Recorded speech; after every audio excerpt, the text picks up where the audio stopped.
नमस्कार and welcome to MP exam academy. मैं हूं दिवाकर। आज हम देखने वाले हैं एपी लाइब्रेरियन 2024 का जीएस का पेपर। चलो स्टार्ट कर लें। एज ऑलवेज आदिम जाति अनुसंधान और विकास संस्थान भोपाल में है। प्रथम स्वतंत्रता संग्राम 1857 के प्रदेश के जनजाति नायक डेलन शाह कहाँ के हैं? नरसिंहपुर के हैं। भारत शासन ने औपचारिक रूप से मध्य प्रांत की स्थापना का प्रस्ताव 1861 में रखा।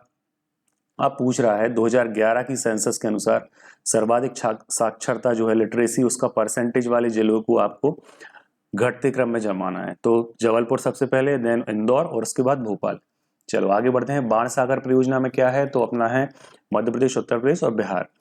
अनुसूचित जाति जनजाति अत्याचार निवारण अधिनियम 1989 के तहत विशेष न्यायालय धारा 14 से अनुसूचित जनजाति आयोग का गठन देखो रिपीट हो गया 95 96। शीतल पानी, गिधरी, धौर्री, जट्टा कहाँ की हैं? तो ये तांबे से हैं। तिरोड़ी क्षेत्र किससे है? मैग्नीज से है। याद आया? चलो कौन से प्रकार के वन पाए जाते हैं? तो उष्ण कटिबंधीय शुष्क, है ना, पतझड़ पर्णपाती वन। क्लियर हो गया। नीति आयोग के एसडीजी इंडिया इंडेक्स 2023-24 के अनुसार मध्य प्रदेश ने किस लक्ष्य में सर्वोत्तम अंक प्राप्त किया? तो जिम्मेदारी पूर्वक उपभोग और उत्पादन में। लम्ज है ना, रिपीटेड क्वेश्चन। जनजाति समाज में है क्या है? तो विवाह का प्रकार है, सेवा विवाह है। किस जनजाति योद्धा को कविता लिखने के लिए ब्रिटिश सरकार द्वारा मृत्युदंड दिया गया? तो यहाँ पर शंकर शाह है। अगर रघुनाथ शाह भी होते तो ये दोनों सही हो जाते हैं ना, दोनों पिता पुत्र की जोड़ी। चलो आगे बढ़ते हैं। मध्य प्रदेश आर्थिक सर्वेक्षण 24-25 के अनुसार वित्त वर्ष 23-24 में मध्य प्रदेश में प्रति व्यक्ति दूध की औसत अवेलेबिलिटी कितनी थी? तो 652 ग्राम प्रतिदिन। उपकरणों का एक नेटवर्क जिसमें एक ही नेटवर्क पर अन्य उपकरणों के साथ संचार करने के लिए एक एम्बेडेड हार्डवेयर और सॉफ्टवेयर होता है, क्या कहलाता है? तो इंटरनेट ऑफ थिंग्स। अगस्त 1942 में जब ब्रिटिश सरकार द्वारा प्रजामंडल के सदस्यों की गिरफ्तारी शुरू हुई, तब इंदौर के सराफा बाजार में किस स्वतंत्रता संग्राम सेनानी में हनुमान सत्याग्रह शुरू किया था? पुरुषोत्तम विजय। अब देखो ये घुमा के कैसे पूछेगा, हनुमान सत्याग्रह संबंधित है तो क्या पता तुम क्या लगा के आ जाओ। तो तुम्हें याद रखना है, क्या याद रखना है? 1942 का, है ना। क्या याद रखोगे? 1942। और 1942 में क्या था? भारत छोड़ो। चलिए आगे बढ़े। मध्य प्रदेश के प्रथम निर्वाचन आयुक्त एनवी लोहानी। आगे बढ़ते हैं। मध्य प्रदेश में राज्य सूचना आयोग का गठन सूचना अधिकार या आरटीआई एक्ट 2005 की धारा खालिस्तान 15 के अनुसार कौन सी परियोजना ई गवर्नेंस नहीं है? तो लोकमित्र नहीं है, ज्ञान दूत तो है ही, सही पता है आपको। ई उपार्जन, ई चालान भी है। किस जनजाति के लोग स्वयं को गोंडों का छोटा भाई कहते हैं? तो भारिया को कहते हैं। और भीलों का छोटा भाई कौन है? सहरिया है। चलो आगे बढ़ लेते हैं। अल्पसंख्यक आयोग अधिनियम किस वर्ष अधिनियमित हुआ? तो 1992। नीति आयोग के एसडीजी इंडिया इंडेक्स 23-24 के अनुसार मध्य प्रदेश ने बहुआयामी में क्या प्रगति की? तो लगभग 1.36 करोड़ लोगों को गरीबी से बाहर निकाला। भारत की प्रथम महिला विधि सचिव, इंपॉर्टेंट क्वेश्चन है, अंजू राठी राणा। महाजी सिंधिया और जयपुर के राजा माधो सिंह के बीच लाल सोट का युद्ध कब हुआ?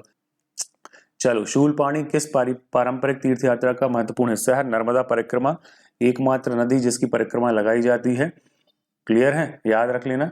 FPGA एकीकृत सर्किट है जिसका क्या होता है? उपयोग कृत्रिम बुद्धिमत्ता एआई को तैनात करने के लिए व्यापक रूप से होता है। FPGA का फुल फॉर्म क्या है? तो फील्ड प्रोग्रामेबल गेट GATE वाला गेट एरेज, है ना। सतपुड़ा ताप विद्युत केंद्र में कोयले को आपूर्ति कहाँ से मिलेगी? पाथरखेड़ा बैतूल से मिलेगी। गौड़ राजा संग्राम सागर द्वारा लिखित ग्रंथ का नाम क्या है? अब ये बताओ जरा मुझे, ये तुम्हारे लिए क्वेश्चन है। अब ये मत कुछ न सर इसका बता देते सर क्यों नहीं टिक किया, ऐसा वैसा, ये तुम बताओगे, ठीक है। जो भी वीडियो देखेगा वो आंसर करेगा। ये आपकी क्या है, स्पेशली छोड़ दिया मैंने, तो टिक तो करते ही, कि आपकी क्या है, ये थोड़ी तैयारी परखना है। चलो आगे बढ़े नेक्स्ट क्वेश्चन की बात। राज्यसभा की सीटें कितनी है? 11 हैं। विधानसभा की 230 हैं। लोकसभा की 29 हैं। आगे बढ़ते हैं। मेरा बजट 25-26 के अनुसार 2047 तक कितना करना है? तो $2 ट्रिलियन की अर्थव्यवस्था करनी है। बरुआ, तो याद रखो बरुआ कोल में है और बैगा में भी है। मेन अगर आपको आएगा ना तो कोल लगाना है, बैगा तो फिर है ही सही। दोनों ऑप्शन तो अब देगा नहीं, PSC समझदार हो रहा है। मुख्यमंत्री महिला सशक्तिकरण योजना कब प्रारंभ हुई? तो 2013 में हुई। नेक्स्ट क्वेश्चन की ओर बढ़े। खजुराहो में चतुर्भुज मंदिर किसने बनवाया? तो यशोवर्मन ने बनवाया। किस जिले में कर्क रेखा नहीं गुजरती है? 14 जिलों से गुजरती है, इंदौर नहीं है उसमें। सोयाबीन की खेती सर्वप्रथम कहां पर आरंभ हुई? देवास में हुई। ये अपना प्रीलिम्स में भी आ गया क्वेश्चन। किसका उपयोग सुरक्षित वेबसाइट के लिए होता है? तो ये सिक्योर वाला, हाइपर टेक्स्ट ट्रांसफर प्रोटोकॉल और सिक्योर एस, आपको कई बार बताया है। मध्य प्रदेश के किस भाग में वर्षा की परिवर्तनशीलता अधिक पाई जाती है? तो उत्तर पश्चिम भाग में। यूनिक्स ऑपरेटिंग सिस्टम है जिसमें यूजर इंटरफेस कैसा होता है? कमांड आधारित। जनगणना 2011 के अनुसार किस जिले में सर्वाधिक ग्रामीण जनसंख्या है? रीवा। मालवा की ताम्र पाषाणकालीन जो संस्कृति है उसका नवादा टोली या नवदा टोली स्थल है, किसके द्वारा कराया गया? तो एच डी साकल्या। नेक्स्ट की ओर बढ़ते हैं। बीजागढ़ की पहाड़ी कहाँ है? पश्चिमी सतपुड़ा पे। पंचायत से संबंधित प्रावधान को कहाँ जोड़ा गया? 73वें संविधान संशोधन। कितने विषय हैं? कमेंट करके बताओ। कौन सी अनुसूची है? ये कमेंट करके बताओगे, ठीक है। पंचायतों की है 11, विषय बताना 29, ठीक है। नहीं बताओगे तुम लोग, पता है मुझे, शर्म आती है। जनवरी 2025 में मध्य प्रदेश के निर्वाचन आयुक्त कौन बनाए गए हैं? तो मनोज श्रीवास्तव बनाए गए हैं। अब ये मैंने पहले ही बता दिया, गड़बड़ हो गई इसीलिए मैंने छोड़ा था कि ये करंट में अभी भी आ जाएगा। चलो आगे बढ़ते हैं। पेरिस ओलंपिक, केशव श्रीवास्तव तो नहीं लगाना। पेरिस ओलंपिक 2024 में हॉकी में भारत की पुरुष टीम ने किस देश को हराकर जीता? तो स्पेन को जीता था। वीर शंकर शाह रघुनाथ शाह सम्मान 2023 में किसे दिया? तो बुधपाल सिंह ठाकुर को दिया। चेंज मेकर कॉन्क्लेव कहां पर हुई? इंदौर में हुई। पिथौरा चित्रकला भील से संबंधित है। लेखेंद्र इसके चित्रकार को कहते हैं, चितेरे को कहते हैं। क्लियर? Thank you. मिलते हैं नेक्स्ट वीडियो में। रिवीजन करते रहना, वीडियो देखो, जो भी दिक्कत आती है कमेंट करो, जिसका भी आपको वीडियो चाहिए उसका कमेंट करो।